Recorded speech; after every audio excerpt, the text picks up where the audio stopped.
Hello Okay. everyone. This is Mark W. Gura, President of Atheist Alliance of America and the Association of Mindfulness, Meditation, and Secular Buddhism. And I'm here with the Jerry Dewitt, and we are discussing transformative experiences, mindfulness, meditation, Buddhism, that kind of thing. Jerry, do you want to kind of summarize what we just talked about a little bit? Well, yeah, I regret that we weren't already recording, and that was my fault. So I'm sorry.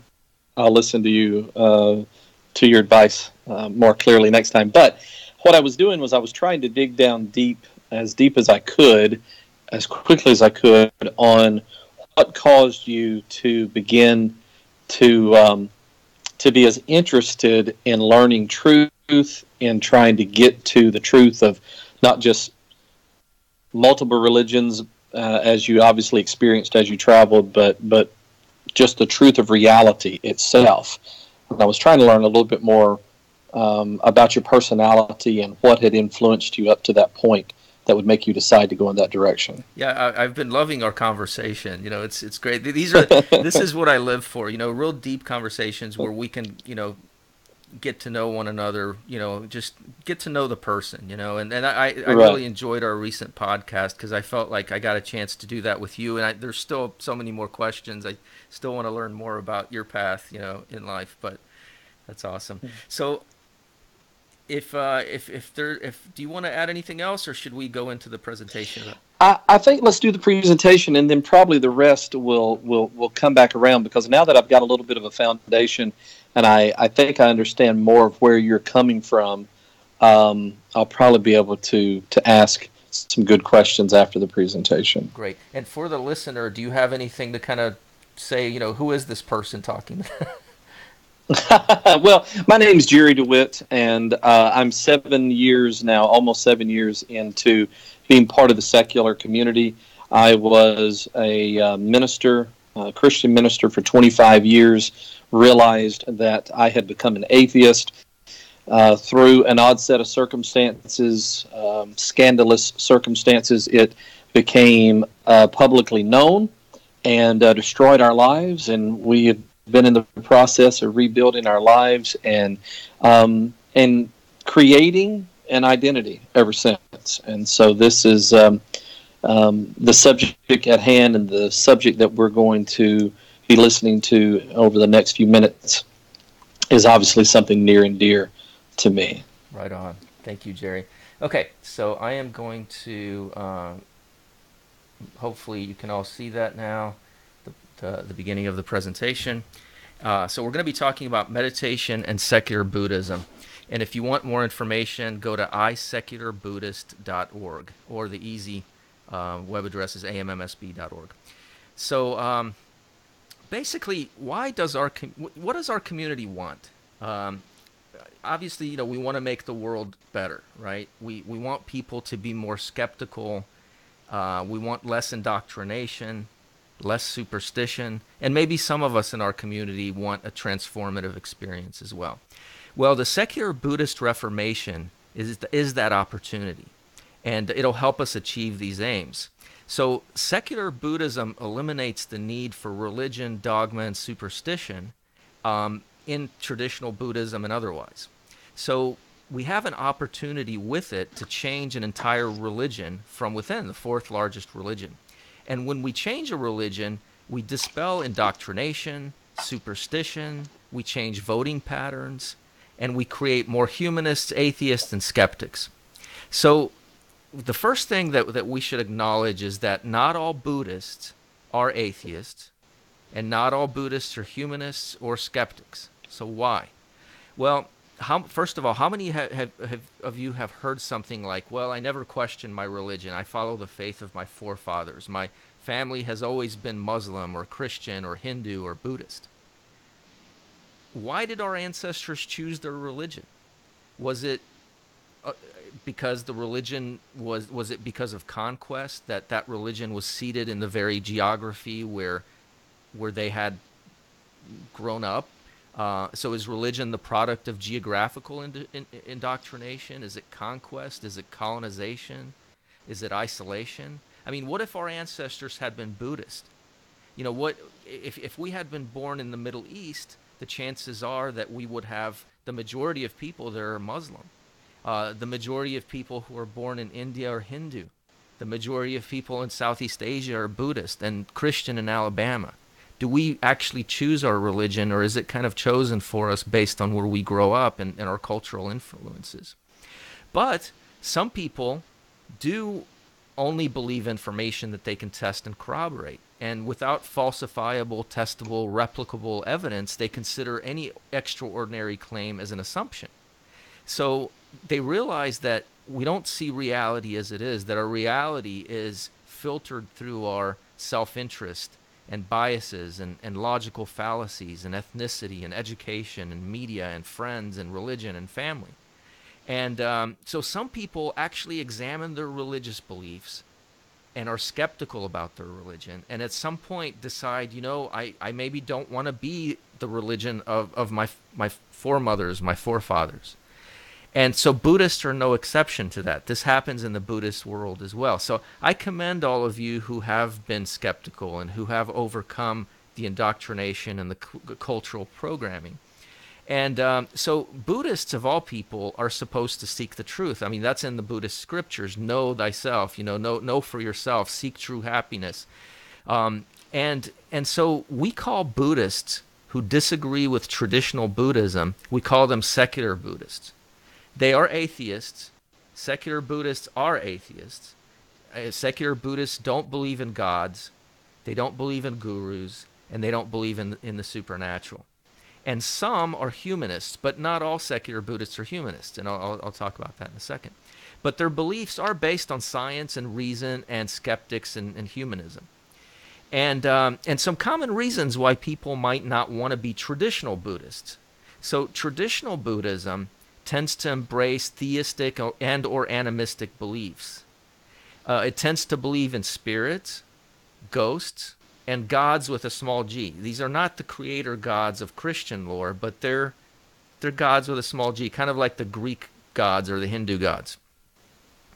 Generally, traditional Buddhism believes that men are superior to women, and sometimes traditional Buddhists hide that fact, but it's in their scriptures and it's practiced very commonly that way. As a matter of fact, the common belief is that a woman, in some circles, that a woman has to be born a man before she can become an enlightened.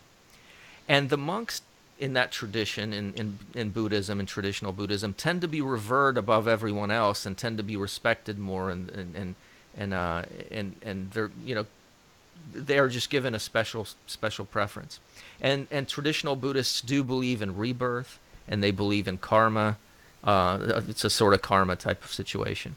And they do encourage devotion, faith, and dogma. So does this sound like atheism? Does this sound like humanism? Or does this even sound like skepticism?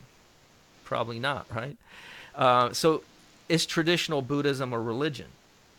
I would say it is. And the reason I say that is the definition of religion that I think makes the most sense is that a religion is any organized system of beliefs about the cause, the nature, and the purpose of existence, whose core concepts depend on a belief in the supernatural. And I think the key there is supernatural, because without that supernatural component, then ritual itself would be a religion. Science could be confused with religion. If someone's really passionate about science and and ritualistic, you could say they worship science, or it's the religion of science. So that supernatural component is what makes religion a religion. People are passionate about politics, right? Then politics would be a religion. Philosophy would be a religion. Heck, Jerry, you and I are from the South, or we live in the South. Football, Mm-hmm. Is that a religion? Yeah, absolutely. So I think, so in that sense, traditional Buddhism is a religion. Secular Buddhism, though, is not, because secular Buddhism has no beliefs in the supernatural. It has no beliefs in gods, and it has no reliance even on gurus or and stuff like that, right? So why use the term secular Buddhism in the first place? A lot of people say, I hate this word Buddhism, and I'm with you. I mean, once we find a better word, great. But the thing about it is secular Buddhism is already a thing. So it's just we're using a word that's already started. It's already what it's called. And but it also gives credit where it's due, and it gives humanists and atheists rightful leverage to reform the fourth largest religion. Because if we weren't Buddhists and we were just secular people meditating, we would have no claim on saying to traditional Buddhists, "Hey, we're both Buddhists, but look at what you're doing. Your beliefs, you believe in things that have no evidence," and we would lose that leverage, which I think is very important. So, why even identify as a secular Buddhist? Is secular Buddhism the same as humanism? Why not just call yourself a humanist? Who was the Buddha, right? So, a person may rightfully self-identify as a secular Buddhist, I think, if they believe in and utilize, if they don't believe in or utilize gods or gurus or pseudoscience or the supernatural. So the prerequisite is that they're secular, and also if they either subscribe to or utilize one of the following three things. Either that person utilizes some sort of Buddhist meditation technique, and or that person subscribes to Buddhist ethics, and or that person is informed by secular Buddhist philosophy. So either the person meditates using a secular Buddhist technique, follows the ethics, or follows the philosophy. One or more of those three things qualifies that person to consider themselves a secular Buddhist. So if someone's practicing mindfulness meditation, they can rightfully claim that they are secular Buddhist. Now, how does that all fit in with skepticism and atheism and secular humanism? And one thing, too, about meditation is that meditation is the core of Buddhism, even of traditional Buddhism. Without meditation, there's really no such thing as traditional Buddhism. That's what the Buddha was all about. I'm going to talk about this in a second. But how does that all interweave with skepticism, atheism, secular humanism, secular Buddhism? Well, first off, we start off as skeptics. It's kind of our gateway drug, right? And then we kind of figure out, well, maybe I am an atheist because I don't believe in gods. There's no evidence. I don't have enough faith to believe. I don't have enough evidence. So at that point, when a person is an atheist, because agnostics, I think, are atheists also, because by definition, an atheist is someone who doesn't have enough faith. So if you're sitting on the fence and you don't have enough faith that there's a God, you're an agnostic, but you're also, in the street definition of the word, but you're also an atheist. Now, in the ultimate definition, the dictionary definition, someone who says, well, there's no way that we can know, well, then that person, if they don't know and they don't have faith, they don't have a belief, then they're an atheist too. But at that point, someone can go the route of humanism, secular humanism. So secular humanists secular humanists want to strive to live an ethical and a personally fulfilling life for the greater good of humanity. So that's what a secular humanist is. Now, a secular Buddhist might be a secular humanist as well, but doesn't have to be, because if that person practices just secular Buddhist meditation, that doesn't imply that they're leading any kind of an ethical life. They're just basically working on themselves. Now, if that person starts to teach the meditation and helps transform people, then one could say that they're a secular humanist as well as being a secular Buddhist. So secular Buddhism, in its full practice, is humanistic, is secular humanism as well. But the difference between secular humanism and secular Buddhism is secular humanism doesn't require the meditation, doesn't require the ethics, or the Buddhist philosophy. So a secular humanist could be striving to lead an ethical and personally fulfilling life for the greater good of humanity, but not be meditating, not be transforming oneself through meditation or through Buddhist ethics or through Buddhist philosophy. And a secular Buddhist does and is doing that, one of those three. So just to clear it up, secular Buddhists don't worship the Buddha. And who was the Buddha? So the Buddha was, originally his name was Siddhartha Gautama. He lived about 2,500 years ago in what's now India, but at that time it was Nepal. He was either a Hindu prince or a chieftain. He lived a privileged life, and eventually he became disenchanted with life. He wanted to find out more about life. He left his privileged life to seek answers, and he studied with the local gurus of his day. And eventually he rejected the local teachings that he was taught, which was Hinduism. So he rejected Hinduism, and he created a meditation technique that was transformative. And And now, thousands of years later, 2,500 years later, neuroscience confirms, yes, the meditation techniques that he created, if he existed, because maybe he was a mythological figure, but there are archaeological places that are that are supposed to be, aligned with his life. But anyway, he started teaching meditation to like 5 people. Now there are 500 million Buddhists plus. It's the fourth largest religion. And so maybe he was one of the first dedicated, documented atheists in human history, or one of the first, who knows, right? But what was the Buddha's primary directive? What he really taught, the core of his teachings is, don't worship gods. The gods can't help you. Meditate and learn inner peace. Learn how to not suffer unnecessarily. And so secular Buddhism is a return to this primary directive. Traditional Buddhists take it a step further and say, if you can learn how to do this in this life, then when you get reborn, when you lose your body and all that's left is the energy or whatever that transcends, you will have enlightenment in this life and in the next life. But secular Buddhists don't have that second component of the next life. But think about how radical that teaching was, even compared to like Jesus. Okay, so back in this day and age, 2,500 years ago, the world was full of pantheists who had temples all over the place to all these different gods, these storm gods, and all these different gods. India was no exception. As a matter of fact, it was more of the rule than the exception, because the Hindu religion looks very much like the ancient Greco-Roman religion, and so on and so forth. But what they did was they begged gods for things. They begged gods for enlightenment. They begged gods for everyday things. And the Buddha would come into places and he would say, no, don't worship. These gods won't help you. Learn how to meditate. Learn inner peace. And that's all you need. So he was one of the biggest heretics out there of the day, and so these religions started to collapse around him, and people started to gravitate towards Buddhism because it made sense to what he taught. He called it the Dharma, the path of wisdom, Dhamma in Pali. But after a while, and after his death, these worshippers of gods realized, wow, we could just take this Buddha figure and we could put him in our temple. And people, we could say to people who like Buddhism, come to our temple and worship the Buddha, and through us. So where he started to break that monopoly that the theists had of worshiping gods, that started to return. But before it did, Buddhism spread all over the place. And so as you can see on this map, it went from India to Tibet and China and to Southeast Asia. And so here's the core thing to take away from this part of the presentation. Wherever Buddhism has always gone, it mixed with the local culture and traditions of that place. So this is why Tibetan Buddhism looks very much different than Sri Lankan Buddhism.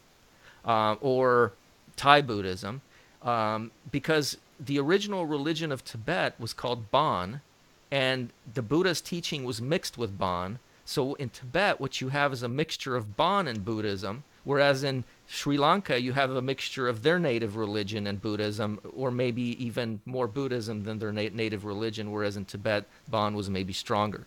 So the key to know here is that when Buddhism finally came to the United States and to the West, it also mixed with our culture and our skeptical scientific outlook on things. And so secular Buddhism is doing the exact same thing that Buddhism has always done. Secular Buddhism is also a mixture of the core directive with our culture and our way of looking at things. So now there are over 500 million Buddhists, and that was a figure that was taken almost 10 years ago in 2010. So, it's much larger now in the last, 8 years. But at the time, that was 7% of the world population. How many secular Buddhists are there? How many people who are learning mindfulness meditation are there? Because remember, people who practice mindfulness meditation are by definition secular Buddhists. So meditation is arguably the most important aspect of Buddhism, because traditional Buddhists believe that it's the meditation that enlightens you, that transforms you, that makes you a person who can walk the travails of life without unnecessary suffering.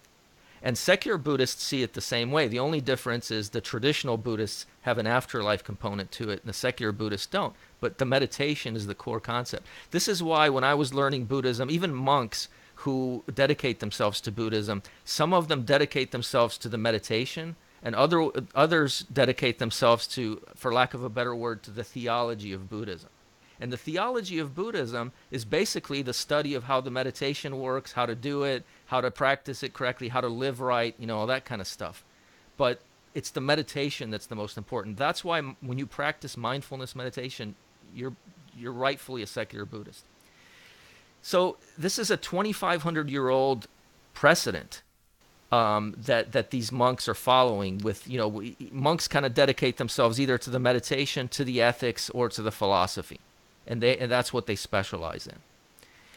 So specifically, the meditation is mental development. The Buddhist ethics are the do's and don'ts of life, and the philosophy is the rituals and historic information, all those aspects, of traditional Buddhism, the book learning. But it's really meant to motivate people to meditate, to describe meditation, to instruct how to meditate, to explain the milestones and achievements, the do's and don'ts of meditation. It covers the esoteric hypotheses that are included, the ideas about rebirth and the afterlife. And if you study Buddhism at a university today, you're probably going to be studying more the ethics and or the philosophy. You're not going to be studying the meditation. That's the curious thing about it. A lot of the Buddhist intellectuals that come from Buddhist colleges are great philosophers and ethicians, but they're not really into the meditation. So even though the meditation is arguably the most important aspect of Buddhism. So just to give you a quick overview of the core ethical directives between Buddhism and Christianity and Judaism. So traditional Judeo-Christian ethics are based on what God or Jesus instructs us to do. It's based on the deity says what is good. And so if God tells you to kill someone and you don't do it, you are an unethical person. I mean, by definition, in Judaism and Christianity, if you don't do what God tells you, if God tells you to sacrifice your firstborn son and you don't do it, you're not an ethical person, you're not a moral person, because it's all about what God tells you to do. So that's kind of how the theistic religions approach ethics and morality, I think. Now, many Christians and Muslims say that their ethics are love and compassion and acts of kindness. But what you'll see when you read the books, the holy books, is you'll find that it's directives by God or directives by Jesus that people in those religions, or whatever God the theist is following, that they're really following. Now, in Satanism or the pagan ethics, those systems of ethics are kind of based on do what thou wilt. Whereas secular Buddhism does concentrate on not suffering. And then when you transform yourself, then you wind up being a more loving, more compassionate, more kind person. Because we all know that a person who feels miserable inside is more likely to do something miserable to other people.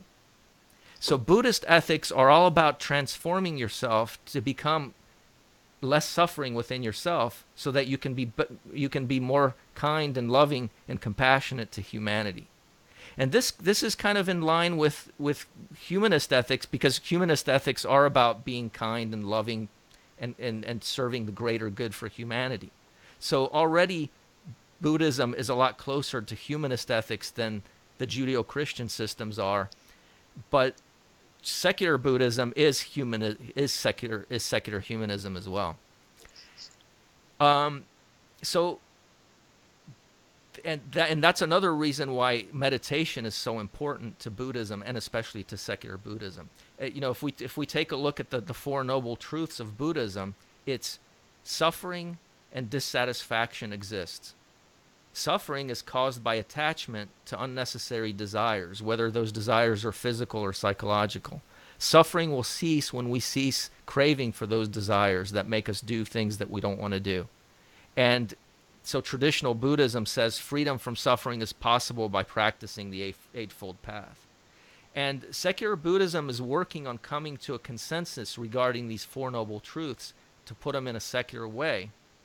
And I think it's totally possible to do, but secular Buddhism is in its infancy, and we're still working on how to translate the books and explain the books and cut out those parts of the quote unquote holy books of Buddhism that are just ridiculous. Now, the Eightfold Path in traditional Buddhism, goes into right view and right intention and right speech and right action and right livelihood and right effort and right mindfulness and concentration. So secular Buddhism is still coming to terms with how do we see what right view means. And maybe it means learn to see reality as it is, but without unnecessary suffering.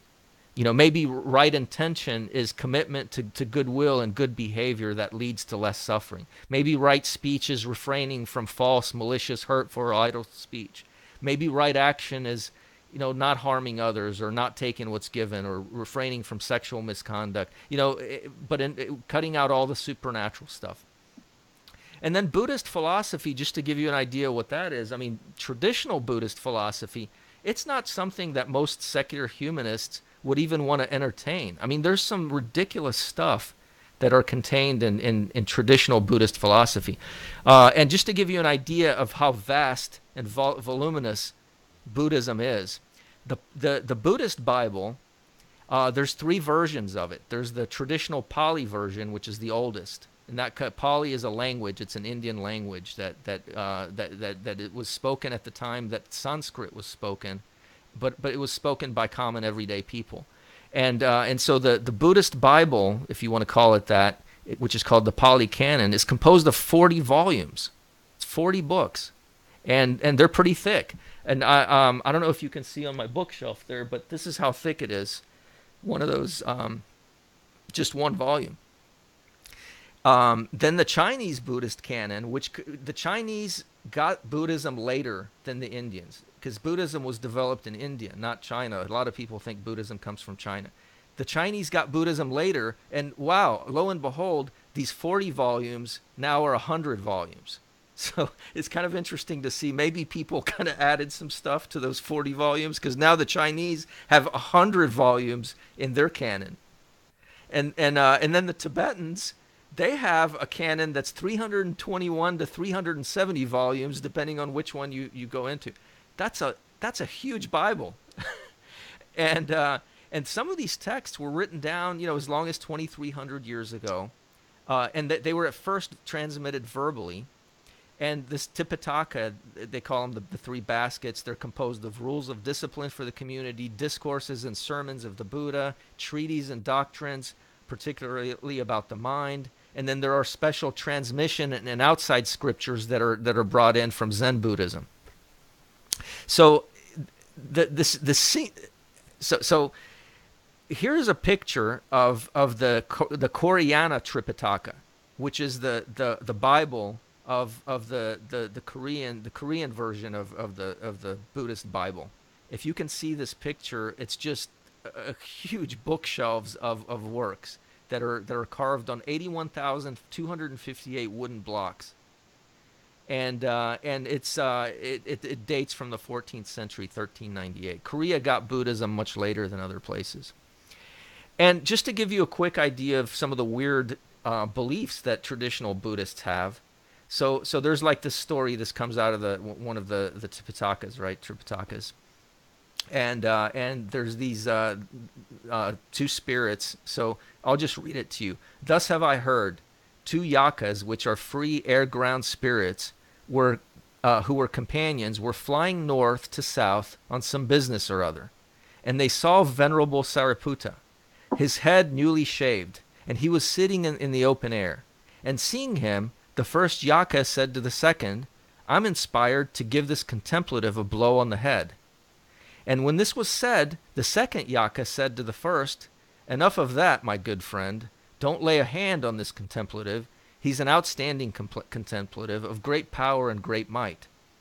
And the yaka suggested this a second time and a third time, and then finally gave Venerable Sariputta a blow on the head. And with that blow, he might have knocked over an elephant or split a great rocky crag.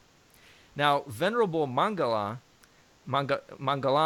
with his divine eye, pure and surpassing the human, saw that Yaka give Venerable Sariputta a blow on the head, and seeing this, he went to Venerable Sariputta, and on arrival said to him, I hope you're well, friend Sariputta.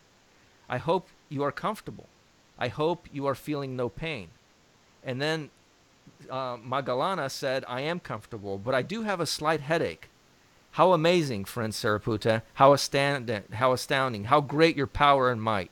Just now a Yaka gave you a blow on the head, and all you said is, I'm well, friend Magalana, I'm comfortable, but I do have a slight headache.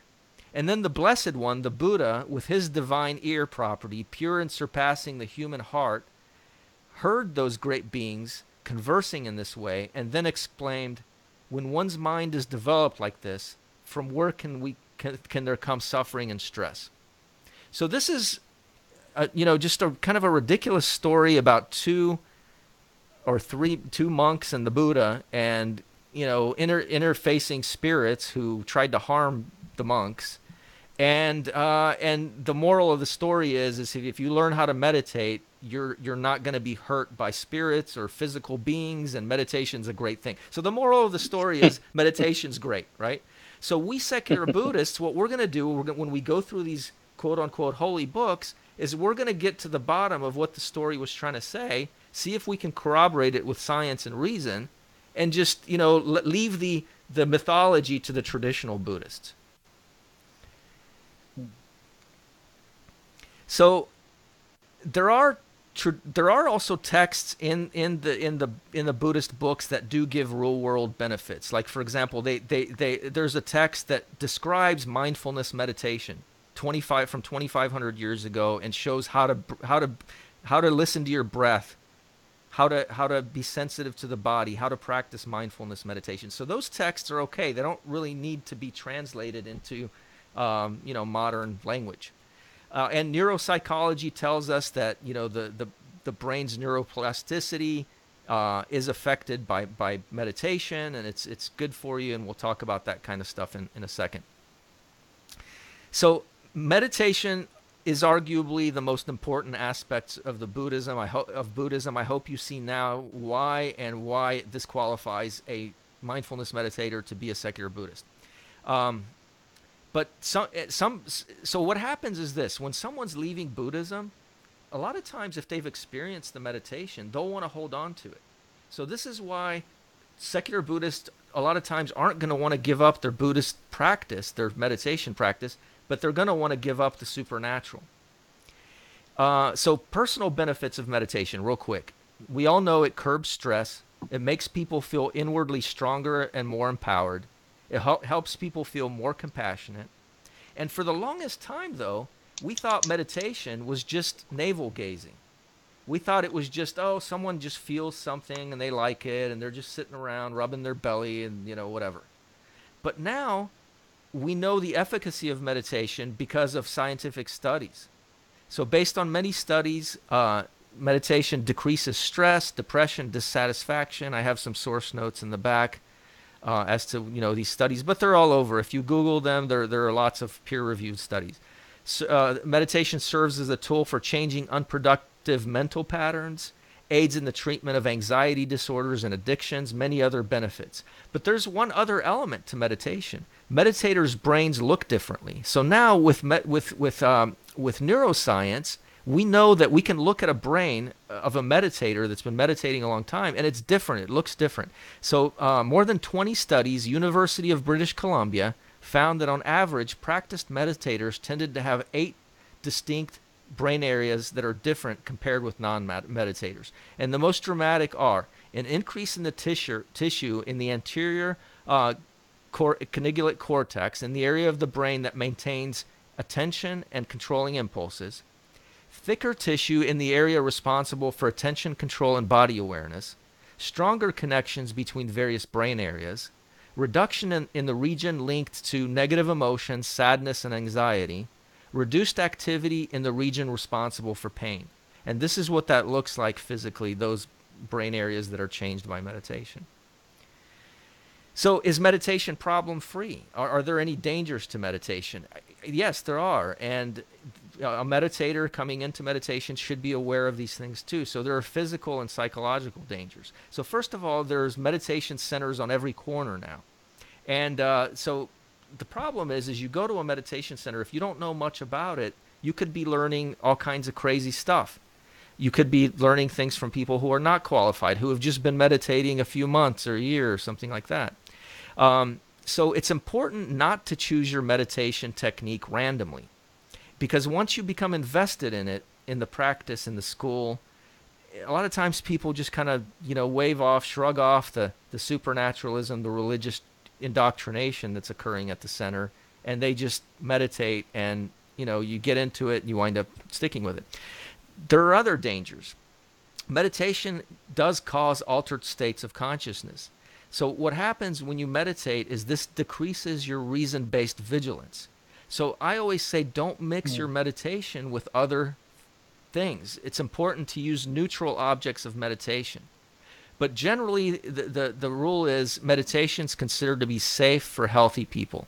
If you have issues that you maybe are working through, you're working with a doctor, consult a physician before learning meditation.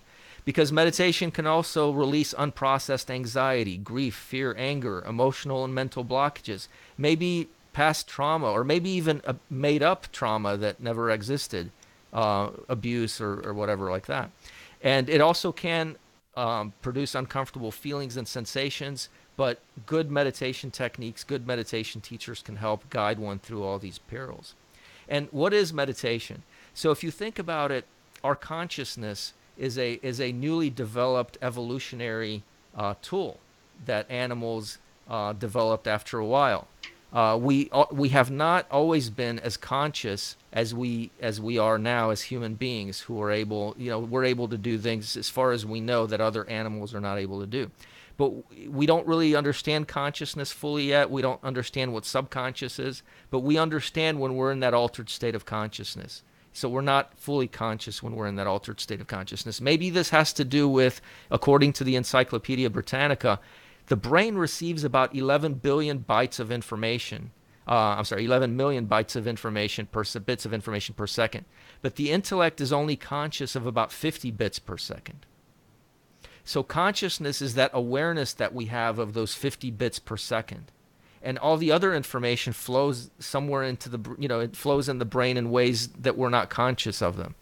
So this is why mindfulness meditation is called mindfulness, or it's called insight, because when you enter that altered state of consciousness through meditation, you're getting insights into processes, bits of information that may be not accessible during that conscious awareness where we're experiencing the 50 bits per second. So true mindfulness meditation is an altered state of consciousness. Meditation is an altered state of consciousness. Prayer is an altered state of consciousness. So I'm going to talk about the differences in a second. So there are two different ways to meditate.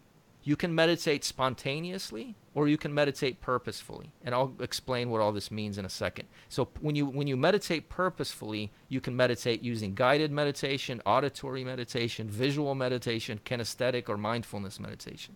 And then there are also two types of meditation, religious and secular meditation. So I'll talk about that in a second.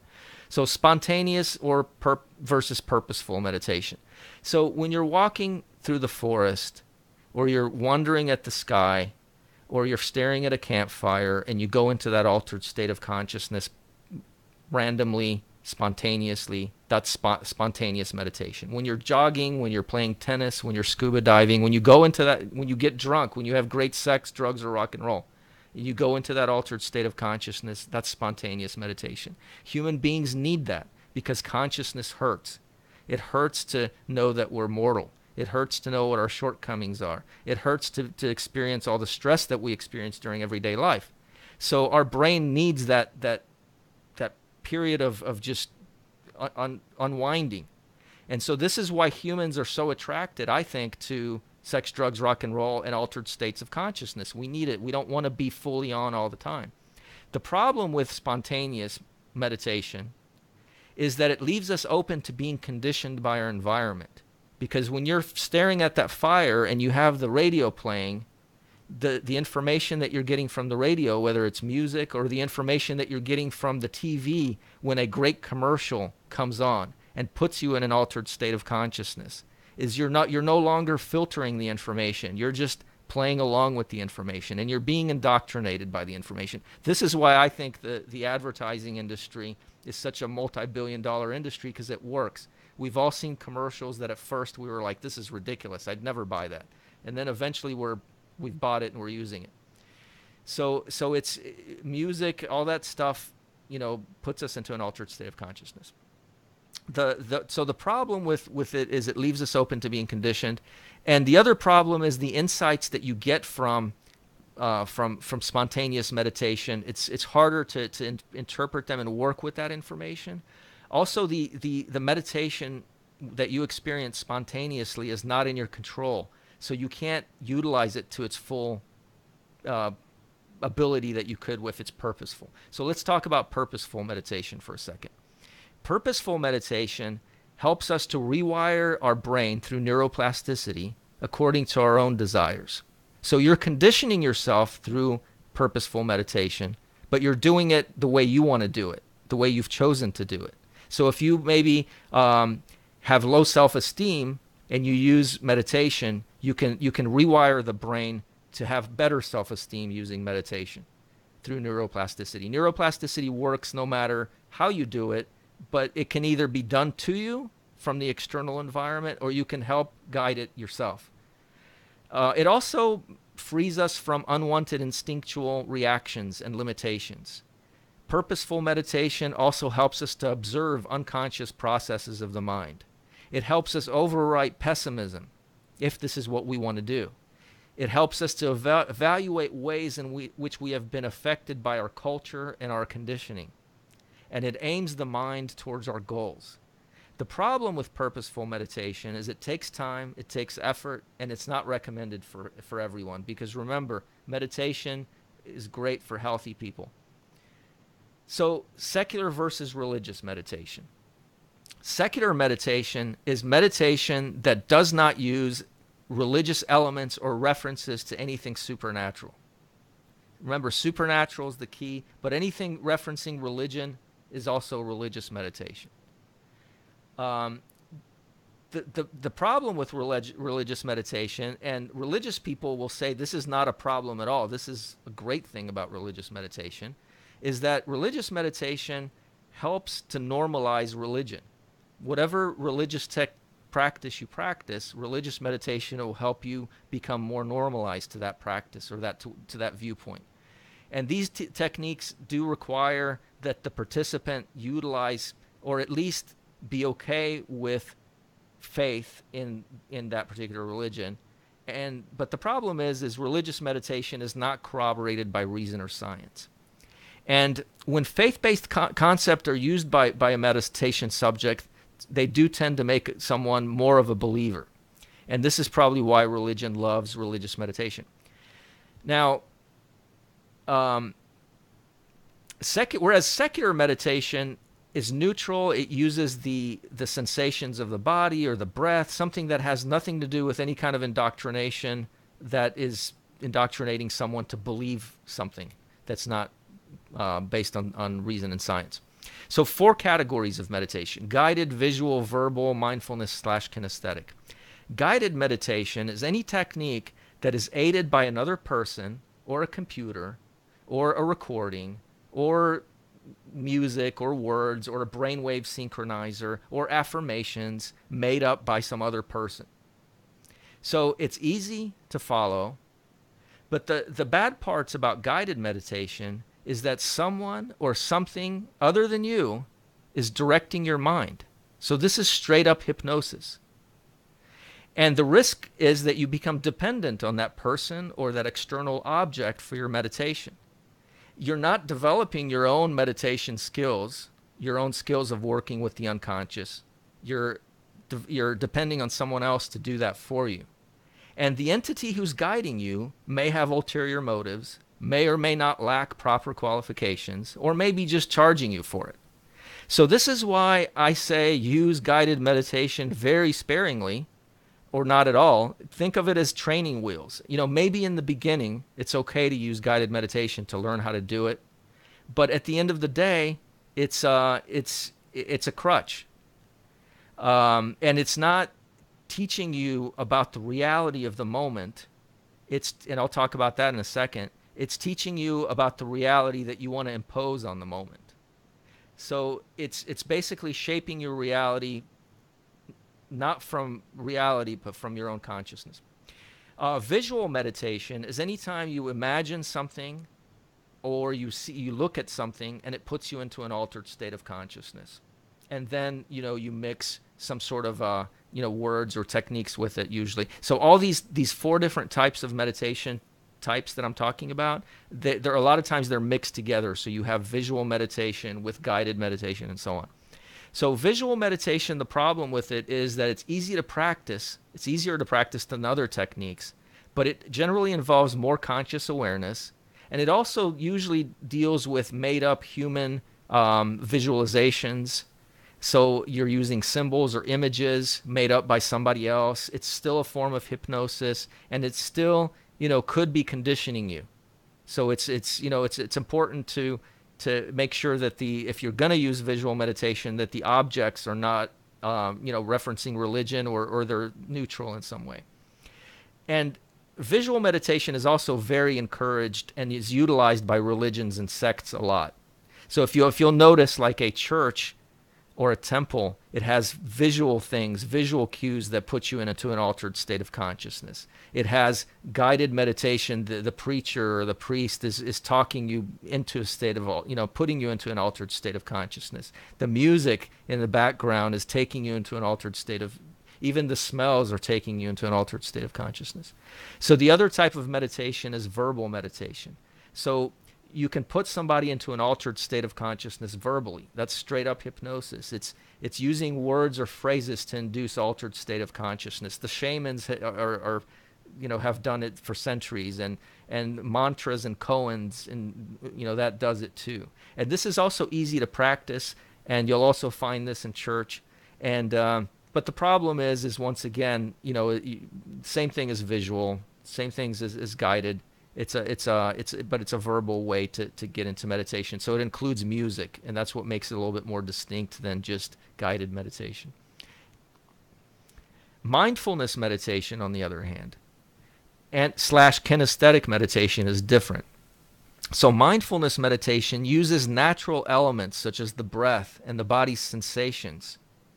It requires no rituals or adherence to religion or belief systems. You go into an altered state of consciousness, and a lot of people miss this point about mindfulness meditation. The point of mindfulness is not just to be mindful of everything. I mean, a good thief, when he's picking your pocket, is mindful of everything. He's mindful of your pocket and the police, right? That's not the point of mindfulness. Mindfulness is supposed to make you mindful of the reality of the moment and to teach you how not to suffer as a result of being in the moment. Because the biggest problems that humans have is that we hate the moment. We hate the moment so much that we're willing to hurt ourselves, kill other people, hurt other people to escape our moment, because our moment sucks so much for us. So mindfulness meditation is supposed to provide a transformative experience for you where you finally become okay with the everyday moment, because that's one thing that you're never going to be able to escape. No matter how much you try to divert your attention from the moment, you're never going to be able to escape the everyday moment until we die. And once we learn how to be fine with the moment, then we are quote unquote happy. We're satisfied. We're not suffering unnecessarily. And then we become maybe kinder to other people as a result, because we're not carrying that chip anymore. We're not, when we tend to suffer, we tend to share our suffering with other people. When we tend to feel love inside our hearts and we're fine, we tend to share that with other people, unless we're just acting, So this is a real transformative experience in that way. The problem with mindfulness meditation is that it's more difficult to learn, it's time-consuming to practice, but it pays off in the end. Now, one other form of mindfulness meditation is kinesthetic meditation. And what that is movements of the body. Is anytime you're using the body to enter into an altered state of consciousness, that's also a form of mindfulness meditation. I call that kinesthetic. It might also include smells, but meditation that induces altered state of consciousness through smells is not very common, like incense and stuff like that. But kinesthetic is like Tai Chi or yoga. And the problem with kinesthetic is that the body, isn't able to practice it as long as you can practice, when you practice just straight up mindfulness that's concentrating on the breath or something like that. You can practice that for a long period of time, because the whole idea is to transform the way that our brain is functioning right now. And so yoga and Tai Chi, you can't do that very, very long. So quick review. Traditional Buddhism, secular Buddhism is traditional Buddhism minus the gods, gurus, pseudoscience, and the supernatural. It only utilizes beliefs and practices that are consistent with and corroborated by reason and science. Secular Buddhist practice differs for each person, but a person may rightfully call themselves a secular Buddhist if they practice some sort of Buddhist meditation that's secular. They practice some form of philosophy that's Buddhist philosophy that's secular, or Buddhist ethics. Why not just meditation? Well, there's another important component to what's going on. Religion has monopolized our everyday psychological experiences. I mean, I think you can see by now that meditation is a transformative experience that's a psychological experience. And religion has over the centuries monopolized that, and it has convinced people that transformative psychological experiences belong to gods or supernatural processes. Secular Buddhism unwinds all that, and so basically helps to break the monopoly that religion has over psychological experiences that are linked to altered state of consciousness. So why does religion try to monopolize this last bastion of experiences, the psychological, the altered state of consciousness? So I think that religion stands on 4 pillars, and that these pillars are eroding. And we secular people are breaking religion's monopoly over these psychological experiences. So religion is based on 4 pillars. It's based on theology. And theology is just a fancy word for supernaturally based worldview, which consists of history, psychology, mythology, rites, and rituals. Well, secular people don't need theology because we embrace science and reason. So we've broken that traditional pillar that religion has stood on. So religion doesn't have that anymore as a go-to. Altruism. Throughout history, religion has stood on the pillar of altruism, of good works. And religion has convinced people that you can't even be a good person without altruism, without following the altruism that religion defines. Well, the fact of the matter is secular people, humanists, we are altruistic too, and we've proven that. I mean, Atheist Alliance of America helps the homeless. We have a Helping the Homeless program. We don't need God, and we don't need supernaturalism to be altruistic. So that pillar religion has lost as well. Community. For the longest time, religion convinced people that and made it so that without religion, you had no community. Well, secular people, humanists, atheists, we have our own communities now. We don't have to belong to a religious community anymore. So that pillar that religion has always stood on is gone. There's one last pillar that religion stands on that it's holding on to tightly. And the unfortunate thing is that religion has convinced everybody else that this pillar still belongs to religion, and that's altered states of consciousness. Now, we know as secular Buddhists that altered states of consciousness are psychological. They're not supernatural. But religion has convinced everyone that only religion can offer true spirituality or altered state of consciousness. And even within our own atheist, secular, humanist community, people stay away from meditation because they think it's religious, when in fact it's psychological and it's an altered state of consciousness.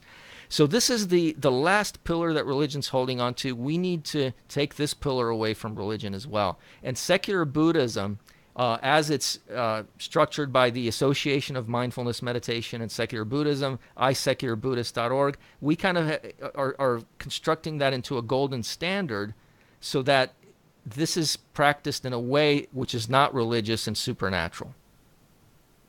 And it's now offered to the secular community.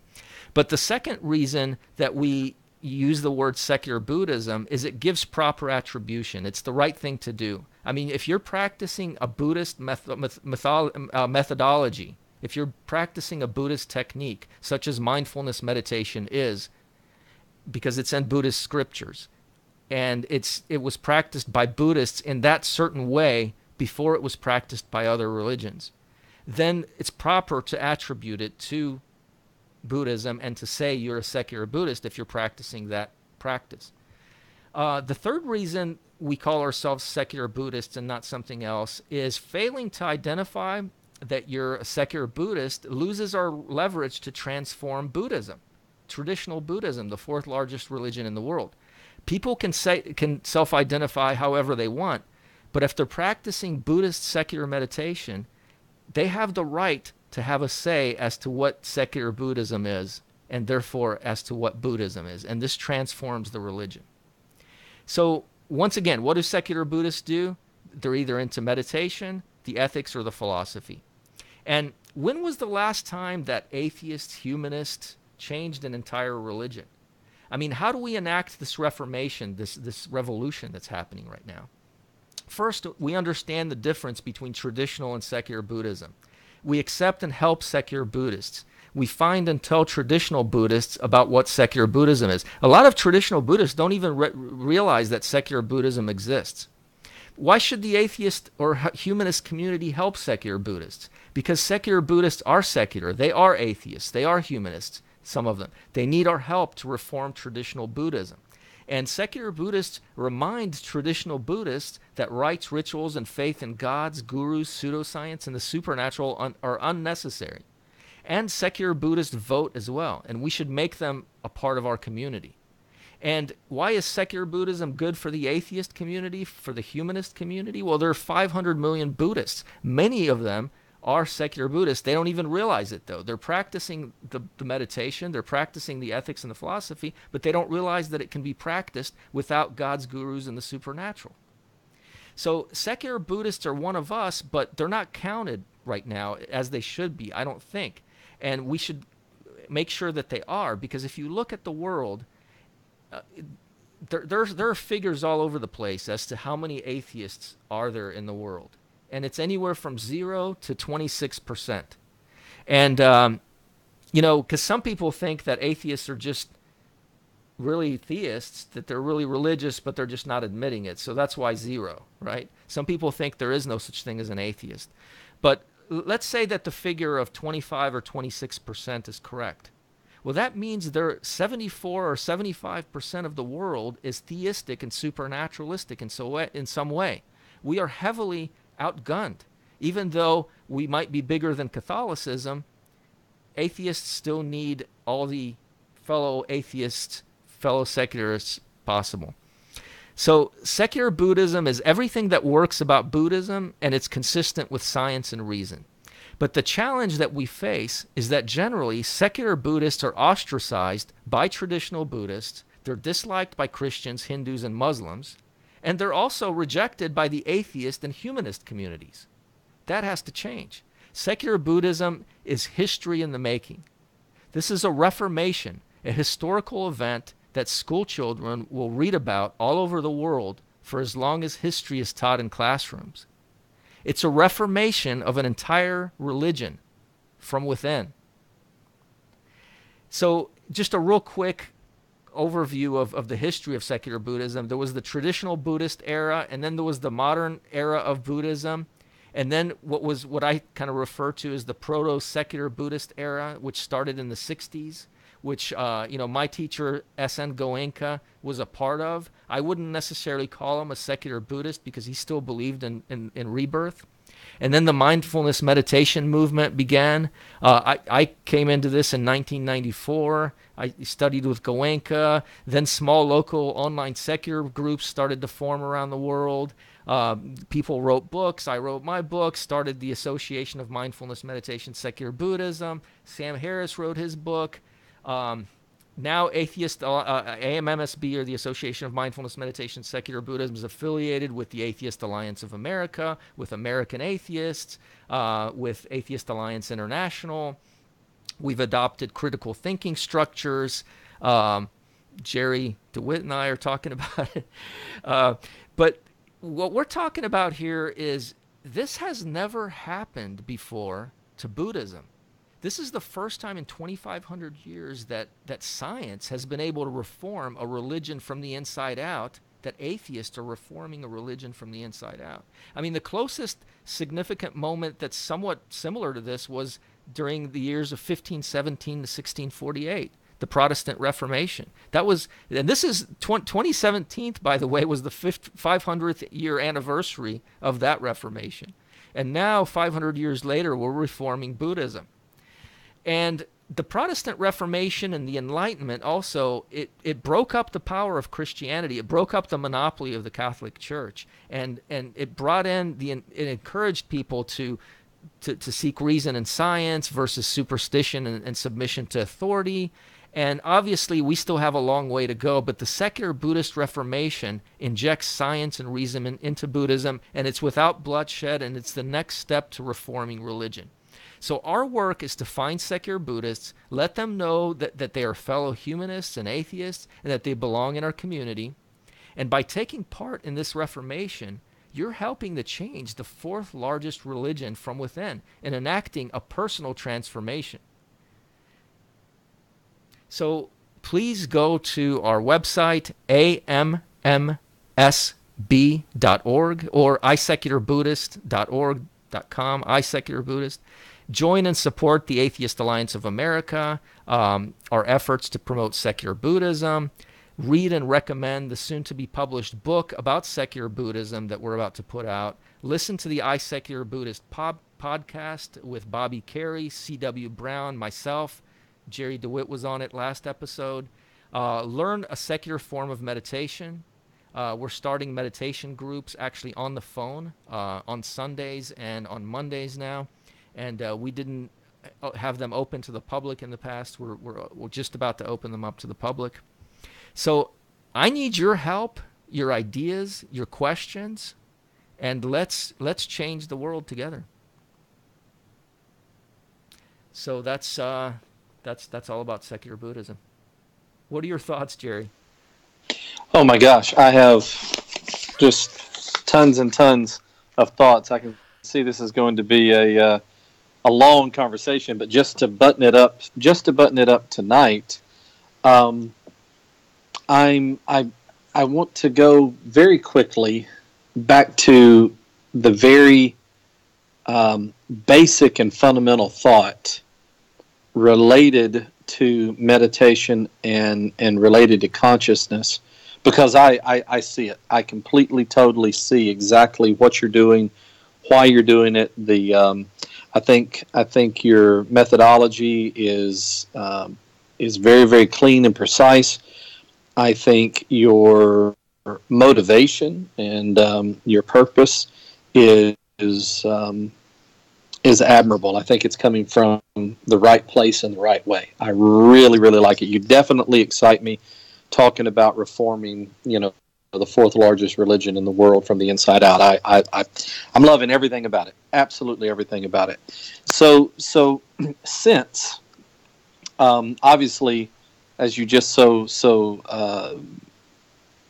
perfectly positioned with Buddhism, the core principle here is meditation, regardless of whether a person is practicing the meditation for the experience of insightfulness, or if a person is studying the theology that explains meditation, and thus is probably another direction of coming to the insightfulness. The design of the meditation is to make us comfortable with the conscious moment, to make us comfortable with the moment. Am I saying all this correctly? Am I saying this all right at the moment? Yeah. Absolutely. Okay. So, why, and I wrote so many notes now I can't find all my notes. But so why does consciousness suck? Why does the moment suck? Because I think I quoted you at that. Right. The moment sucks. Why do we all agree? We instinctively, I think, agree with you. I think someone who would not initially agree is being somewhat flippant and would be disingenuous, to make a point. I think almost everyone would agree that the moment sucks. Why? Physically, evolutionarily, why does it suck? Well, I will start by giving an explanation that comes from the Buddha, and it's a secular way of conceptualizing this. So what happens is everything that we experience, we first experience as a sensation somewhere in our body, and then what the brain does is it categorizes that sensation and explains it to us in a conscious way. And so it explains it, but at its most fundamental form, it explains it as either pleasant or unpleasant. Right, pain or pleasure. Yeah. Or, neutral, right? And, yeah, right. And satisfaction, in other words, right? So we have been taught and programmed and indoctrinated to run away from the unpleasant sensations and to run towards the pleasant sensations. So if something we deem as feeling good, we want more of it. And if something feels bad, we want less of it. So we become addicts to the pleasant and we become haters of the unpleasant. And this puts us in a cycle of craving and aversion, just continuous.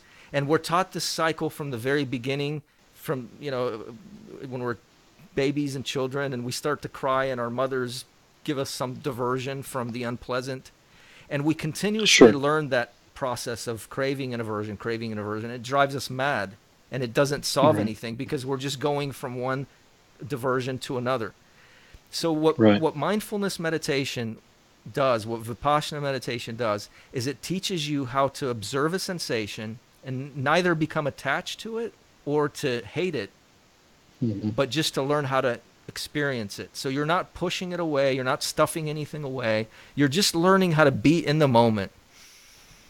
The moment as it is, not as you want it to be. And that's such a powerful experience, because when you learn how to do that, it makes you powerful. It makes you not hurt. You stop suffering. Yeah. So let's say, and forgive me, I won't keep you forever because I know that I've had you for quite a while now. But so let's see if we would agree on this. If you were able to place an infant on a desert island by itself, and it somehow survive without any other human influence, would it? And I think you would agree with me that it wouldn't it still learn that cycle? Yes. Wouldn't it still move? Yeah, right. This is very basic to our biology. It is. And yeah. Okay. So what we're attempting to do is we're actually because of the plasticity of the mind, we're really consciously rewriting nature. Yeah, because of the we're trying to rewrite the natural to us. Is that fair to say? The natural instinct. Well, in the same way that we do when we educate ourselves. Right, the natural instinct. Yeah, because it's. Absolutely, that's right. The same way we do with anything. Yeah, that's right. Because it's not natural to want to learn. I mean, we would rather just sit around and drink margaritas. If we have enough margaritas, why not just sit around? But we go through 10 years of learning how to be a doctor because we know it serves the greater good and it's going to help our lives better. Right, and that's exactly my point. Is that this should not be any more shunned than any other efforts that we would put forth for progress. Right. This is simply human progress. Yes. Is what this is. This is human progress. So on that note, let me see if I can find. Well, and I want to add every piece of something while you're looking for that. One of my first teachers, I asked her, I said, I'm going to learn this mindfulness stuff and I'm going to learn how not to suffer. is that going to be bad? Because I'm very, I'm very I'm a very motivated person, and part of what motivates me is the suffering. Like I want to, I Sure. want to achieve all this stuff because I don't.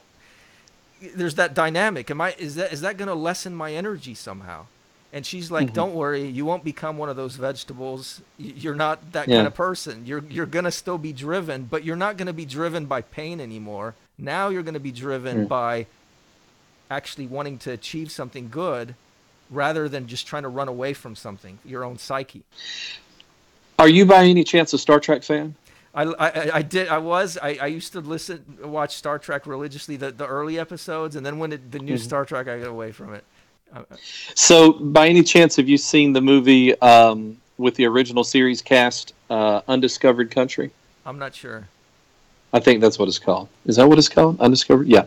But the premise of it is that Spock has a half brother that is able, basically through hypnosis, to take away your core pain, at least momentarily. And so obviously he's able to build up a following very easily and quickly. And there's a fantastic moment where basically everyone around Kirk has now had this experience and is wanting him to have it as well. Spock's brother's he's feeling a calling to the center of the universe, to meet God. He feels called by God to go to the center of the universe, and he needs a starship, and he needs to take over Kirk's ship, basically. And so he's recruiting everyone by healing them of their core pain, and they're all now trying to get Kirk to go through this process. And it's a beautiful, beautiful scene where Kirk is saying, he says, "Are you trying to make me say I should have turned left when I turned right? Are you trying to tell me, that I should have done this, should have done that?" He says, "I need my pain. I want my pain." And it's kind of what you're saying there, is that I think oftentimes people think that that is the only form of motivation. That's But all they've that's known. not, that's all they've ever known. That's the closest that they've come to conscious purpose and passion, is trying to basically manipulate the pain into some form of energy. Well, and the way Yeah.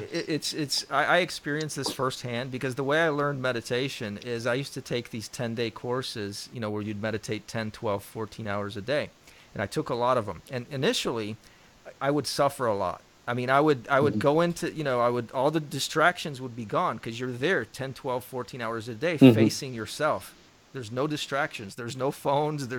You can't, you're there with yourself. It's kind of like Right. what happens to you when you go in the hole in prison. Even though this is not a psychological torture, you're inviting this experience yourself. No. And Self-inflicted. yeah, self-inflicted. But the whole idea is to figure out who you really are, right? And what Mm-hmm. drives you, right? And how to get rid of that, suffering. And so when I finish a course and I suffered a lot, I would be like, "Great course. This was a great cup. I've suffered a lot. It was great." And then one day I Right. was like, "Wait a minute. Why do I celebrate my suffering? This is ridiculous. I might as well take a hammer to Right. my knee, Like, and Right. so then I realized, a great course, a great life is when you don't suffer It's unnecessarily. when you don't suffer. Yeah. I believe it or not, I've had very similar experiences. The first one that comes to my mind is having a revival service, and we were going to suspend from Thursday night till Sunday morning, and we were going to have communion on that Sunday morning.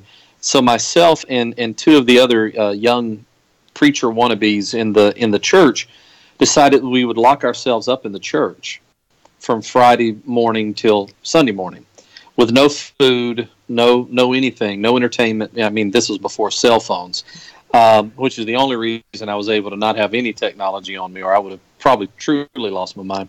But that was grueling. That was a truly grueling experience. And I don't think I learned anything out of it, other than how good the grape juice was when you haven't had anything to drink for 3 days. The grape juice was fantastic during communion. But real quick, before I have to jump off, let me ask you this, and I hope this makes sense, because it's something that I'm dealing with intellectually and have been for some time, that I think is directly relatable to this subject. So the altered state of conscience. Okay, we know that the spontaneous altered state of consciousness can be done through a lot of different things, as you mentioned. The one that jumped out to me is drugs. We can do that through alcohol. We can do that through other types of drugs. We judge those experiences. It's easy to feel superior to people who use those techniques to alter their consciousness, because sometimes, not all the time, but sometimes it has a very negative effect on their life, has a negative effect on their productivity, or on their success, or what culture expects out of them. And so we can very easily say, well, altering your consciousness that way is meaningless. It doesn't have a purpose that's beyond the momentary experience, right? I'm not saying everyone looks at it that way, but would you say it's fair to say that's kind of a judgmental look at it? Sure. Is that it's very okay? So when you take all religious beliefs out of the practice of altering your own conscience, and you set it down into an atheistic belief system, for a lack of better words, are we not basically becoming our own dealers of our own drugs, with very little to show as the effect? And let me clarify this one point. If I were religious and I was practicing meditation for the sake of religion, and I believe that this would ultimately bring me to enlightenment, some Buddha experience, or this would give me a better chance of not being a three-legged dog in the next life, then I can say I'm altering my consciousness for this greater purpose. So that makes me better than the drug user. That makes me better than the crackhead, because they're just doing it to get off for the moment, but I'm doing it for eternity's sake, or I'm doing it for something else. We take out the future, we take out the afterlife, we take out karma, we take out, these kind of things. How are we different whenever we're doing it now? Well, first of all, I don't think that we should consider ourselves superior to other people, because, that saying, therefore that go I, I mean, Mm-hmm. and people are trying to do the best that they can in their lives with what they have to work with, and not everyone has access to meditation, and not everyone has the time to truly learn meditation, and people are truly suffering out there. So if we're talking about medications, then I think medications are important. There are some disadvantages to medications, and let's call pot, let's call pills, whatever, let's call that medication, right? Yeah, so, even if it's self-medicating. Well, but there's a distinction. I think we should make a distinction between external sources of happiness versus internal sources of happiness. The distinction is when something comes from outside of you, and you're using it for your happiness, it has power over you. You have to usually pay for it. There's a trade-off somewhere. You're going to have to trade. So you're now that's become your master, and you're no longer master of yourself, right? So if you can learn an internal empowering technique tool, then you're mastering your own body for as long as you live. So right there, even if you don't have any other larger purpose for being able to alter your experience, the fact that you can alter it from within is already a more positive experience than altering it from without. Sure, because think, any one of us could get kidnapped or get thrown in prison or whatever. If we can turn it on at will, or just be at a party and be out of drugs. Lock ourselves in the church for 3 days like an idiot. Yeah, whatever. So if it comes from within, it's ours. If it comes from outside of us, somebody else owns it and they own us. Okay, so one thing. Right. Second thing is external medications are not harmless to the body. Any medication you take, there are side effects, okay? Right. Side effects. Everything from liver damage to brain kidneys, damage, sure. And Yeah. so that's another element that should be considered, because it Right. will shorten our life, and maybe some of us want a shortened life and don't want to live that long, but Well, and that goes back to saying, people are suffering. And if they want a shortened life, then who could blame them in that extent? Because, as you said earlier, the present moment sucks. yeah, and but if they learned, Yeah. that internal way to deal with the present Right. moment, they might want to live longer, enjoy their kids, their grandkids, contribute Right. something more to society, and Right. and that's not a value judgment, because I don't think we create our own life and we architect it the way we want to live it, and that's perfectly fine. If we want to just whatever experience we want to have, that's fine. That's up to us. There's no ultimate thing that we have to do, but so there are advantages to internal Yeah. happiness. Is there, and this would be where I leave you, mainly because I need to go to the restroom. but um, um, if you had been Bobby, then I would have went to the bathroom right about time you wanted to start recording. But I just proved. Don't tell Bobby. Shh, I just proved I can hold it for an It'll be hour. our So secret. exactly, yeah.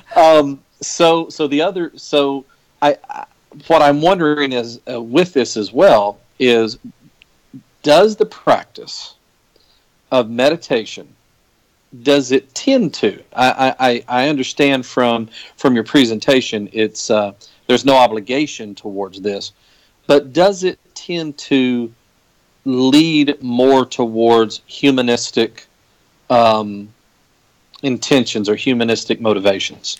And I think you said that it does. I think it does. I mean, there are Yeah. specific secular meditation techniques where you concentrate on love and Mm-hmm. sharing that can Mm-hmm. help you rewire your brain to be more humanistic, more Mm-hmm. altruistic than you already are. Because let's face it, not everyone is born with that instinct. For some of Sure. us, it's so freaking foreign that it's going to take a long time. For other of Right. us, it just comes naturally. Right. And Right. but I think that if we do learn to suffer less from within, we do tend to be kinder to other people. I mean, and Yeah. then if we Yeah. start teaching meditation, then that right there is an altruistic act, because then we're helping other Mm. people to learn not to suffer.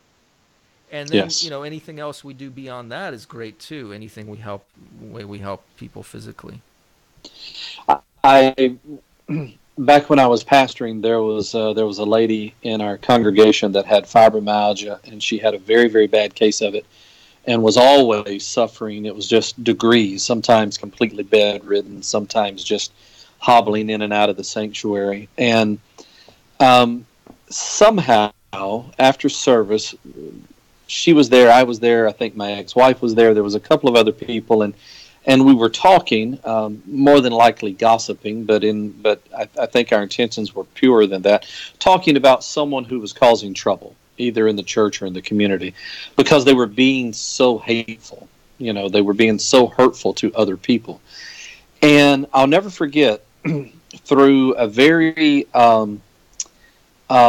frowning, forced face, because you could tell she was hurting. She had already been at church for so long and was still sitting on these horrible pews that were about 120 years old, literally, and they were horrible. Um, and she said, "Well, I've always found that hurtful people are hurting people. They're people who are hurting." And I thought that was beautiful. And I think that goes back to this: if the present moment for most of humanity is a challenge, then learning how to embrace the present moment would make you hurt less, which would make you a less hurtful person, it seems, or would give you the opportunity to be less hurtful. So Absolutely.